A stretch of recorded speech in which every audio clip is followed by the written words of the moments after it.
తెలుగు రాష్ట్రాల్లో దసరా సందడి మొదలైంది. తెలంగాణలో స్కూల్స్, కాలేజీలకు దసరా హాలిడేస్ రావడంతో సొంతుళ్లకు పయనమయ్యారు నగరవాసులు. ఇవాళ ఎంగిలిపూల బతుకమ్మ సంబరాలు నిర్వహించనున్నారు. ఈ నేపథ్యంలో పట్టణం వాసులు పల్లెబాట పట్టారు. దీంతో నగరంలోని హాస్టల్స్ వెలవెలబోతున్నాయి. బస్టాండ్లన్నీ కిటకిటలాడుతున్నాయి. ఎంజీబీఎస్ నుండి మహబూబ్ నగర్, నారాయణపేట, దేవరకద్ర, వనపర్తి, కుర్తి ప్రాంతాలకు ప్రయాణికులు వెళ్తున్నారు. కల్వకుర్తి ప్రాంతాలకు ప్రయాణికులు వెళ్తున్నారు. ఇక ఎంజీబీఎస్ నుంచి మరింత సమాచారం మా ప్రతినిధి రాజు అందిస్తారు. దసరా పండుగ సందర్భంగా భాగ్యనగర వాసులు సొంతూర్లకు పయనమవుతా ఉన్నారు. ప్రస్తుతం మనం ఎంజీబీఎస్లో ఉన్నాం. ఇక్కడ నుంచి దక్షిణ తెలంగాణతో పాటుగానే ఏపీ, రాయలసీమకు వెళ్ళేటటువంటి ప్రయాణికులు ఇక్కడ నుంచి ఎక్కువగా ప్రయాణం చేస్తూ ఉంటారు. ప్రస్తుతం ఎంజీబీఎస్ దసరా సెలవులకు సొంతూర్ల బాట పట్టేటటువంటి ప్రయాణికులతో కొంత కిటకిటలాడుతున్నటువంటి పరిస్థితి అయితే ఉంది. ప్రస్తుతం మనం గమనించుకోవచ్చు, నారాయణపేట, గద్వాల వీటితో పాటుగానే అటు నాగర్ కర్నూల్, కొల్లాపూర్, షాద్నగర్ వెళ్ళేటటువంటి బస్సెస్కు ఎక్కువగా ప్రయాణికులు వస్తూ ఉన్నారు. మరోవైపు మహబూబ్ నగర్కు వెళ్ళేటటువంటి ప్రయాణికులు కూడా ఇక్కడికి ఎంజీబీఎస్కు చేరుకుంటున్నటువంటి పరిస్థితి ఉంది. మరోవైపు వనపర్తి, నారాయణపేట వెళ్ళేటటువంటి ప్రయాణికులు కూడా మనం చూసుకోవచ్చు. ఎప్పటికప్పుడు ప్రత్యేక బస్సులు కూడా ఏర్పాటు చేసినటువంటి పరిస్థితి ఉంది. ప్రధానంగా దసరా సమయాల్లో ఎక్కువగా నగరవాసులు సొంతూర్లకు ప్రయాణం అవుతారు. ఇంటిల్లిపాదితోని ఈ దసరా వేడుకలు చేసుకోవడానికి ఇష్టపడుతూ ఉంటారు. 10 రోజుల పాటు ఈ యొక్క సెలవులు రావడంతో పాటుగానే నవరాత్రి ఉత్సవాలతో పాటుగా బతుకమ్మ పండుగను కూడా ఘనంగా నిర్వహించుకునేందుకు సొంతూర్లకు పయనం అవుతున్నటువంటి పరిస్థితి అయితే కనిపిస్తూ ఉంది. పూర్తి స్థాయిలో కూడా గతంతో పోలిస్తే ఈసారి కొంత ఎక్కువగా ప్రత్యేక బస్సులను కూడా ఆర్టీసీ వేసినటువంటి పరిస్థితి ఉంది. రాష్ట్ర వ్యాప్తంగా 7,754 స్పెషల్ బస్సులను ఆర్టీసీ నడపనుంది.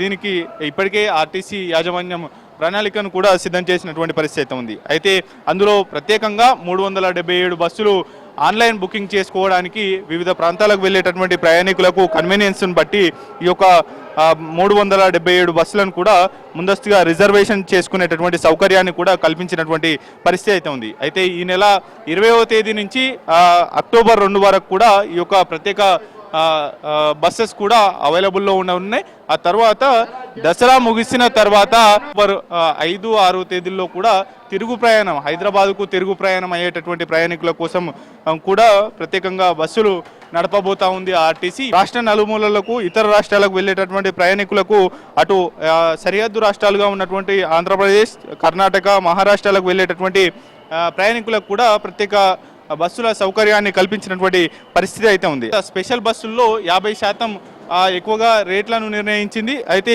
ఇది గతంలో ఉన్నటువంటి ప్రక్రియని, దాన్ని ఏమాత్రం మేము మార్పులు చేర్పులు చేయలేదు అనేటటువంటి చెప్తున్నటువంటి పరిస్థితి అయితే ఉంది. 2003లో తీసుకువచ్చినటువంటి ఈ యొక్క జీవో నెంబర్ 16 ద్వారానే ఇప్పుడు దసరా సందర్భంగా సొంతూర్లకు వెళ్ళేటటువంటి ప్రయాణికులతో హైదరాబాద్ నుంచి వివిధ జిల్లాలకు ఎక్కువగా క్రౌడ్తో, రద్దీతో వెళ్ళేటటువంటి బస్సులు ఉంటాయి. ఆ తర్వాత బస్సులు హైదరాబాద్కు తిరుగు ప్రయాణంలో ఖాళీగా వస్తూ ఉంటాయి. కాబట్టి ఆ యొక్క డీజిల్ ఖర్చులను భర్తీ చేసుకునేందుకే ఈ యొక్క 50% టికెట్ల రేట్ల పెంపు అనేది కూడా చెప్తున్నటువంటి పరిస్థితి అయితే ఉంది. 617 బస్సులు అదనంగా ఏర్పాటు చేశామనేది కూడా ఆర్టీసీ చెప్తున్నటువంటి పరిస్థితి అయితే ఉంది. పూర్తి స్థాయిలో కూడా నగరంలో ప్రధాన కూడళ్లలో, ప్రధాన ప్రాంతాల నుంచి వివిధ జిల్లాలకు వెళ్ళేటటువంటి ప్రయాణికులు ఎవరైతే ఉంటారో ఆయా ప్రయాణికులకు ఎటువంటి ఇబ్బందులు లేకుండా కూడా అన్ని రకాల ఏర్పాట్లు చేస్తున్నాం. పూర్తి స్థాయిలో కూడా ఆ చలువ పందిళ్లతో పాటుగానే త్రాగునీటి సౌకర్యం, కుర్చీలు, వీటితో పాటుగానే పలు మౌలిక సదుపాయాలను కూడా ఏర్పాటు చేయడంతో పాటుగానే పబ్లిక్ అడ్రస్ చేసేందుకు ఏ బస్సు ఎక్కడ ఆగుతుంది, ఏ ప్లాట్ఫామ్ పైన ఆగుతుంది అనేటటువంటి అలర్ట్ చేసేందుకు కూడా ప్రత్యేకంగా అధికారులను నియమించామనేది కూడా చెప్తున్నటువంటి పరిస్థితి అయితే కనిపిస్తూ ఉంది. పూర్తి స్థాయిలో కూడా ఈ యొక్క ప్రైవేటు వాహనాలను ఉపయోగించుకొని కొత్త చిక్కులు తెచ్చిపెట్టుకోవద్దు. పండుగ సందర్భంగా క్షేమంగా వారి గమ్యస్థానాన్ని చేరుకొని పండుగను ఆనందంగా వారి కుటుంబ సభ్యులతో చేసుకోవాలనేది కూడా ఆర్టీసీ చెప్తున్నటువంటి పరిస్థితి అయితే ఉంది. మరోవైపు కూడా ఈ యొక్క ఆర్టీసీ ధరల పెంపు పైన వస్తున్నటువంటి వార్తలను కూడా ఆర్టీసీ యాజమాన్యం ఖండించినటువంటి పరిస్థితి అయితే ఉంది. ఇది కొత్తగా తీసుకువచ్చినటువంటి పెంపు కాదు, గతంలో ఉన్నటువంటి పెంపును మాత్రమే మేము కొనసాగిస్తూ ఉన్నాం. కేవలం పండుగ సమయాల్లోనే అత్యధిక రద్దీని దృష్టిలో పెట్టుకొని ఈ యొక్క ఏర్పాటు చేయడం జరిగింది అనేది కూడా చెప్తున్నటువంటి పరిస్థితి అయితే ఉంది. పూర్తి స్థాయిలో కూడా అనేక ఈ యొక్క టికెట్ల ధరలు పెంచడం పట్ల కూడా కొంత ప్రయాణికులు అసంతృప్తి వ్యక్తం చేస్తూ ఉన్నారు. కూడా ఉన్నటువంటి బస్సుల్లోనే అక్కడ ఆయా ప్రాంతాల్లో నడిచేటటువంటి ప్రత్యేక బస్సులని స్టిక్కర్లు అతికించినప్పటికీ కూడా ఆర్డినరీ పల్లె వెలుగు బస్సులను మాత్రమే ఆయా రూట్లో స్పెషల్ బస్సెస్ అని నడపడం ద్వారా కూడా నడపడంతో పాటుగానే అదనపు ఛార్జీలు వసూలు చేస్తూ ఉన్నారు అనేది కూడా ఒక కంప్లైంట్గా ఉంది. మరోవైపు స్పెషల్ బస్సులు అని స్టిక్కర్ వేయడంతో పాటుగానే అక్కడ సౌకర్యాలు సరిగా లేకపోవడం, మరోవైపు మహాలక్ష్మి పథకం ఇందులో అమలు కాకపోవడంతో కూడా కొంత అసంతృప్తి మహిళలు వ్యక్తం చేసేటటువంటి ఛాన్స్ అయితే కనిపిస్తూ ఉంది.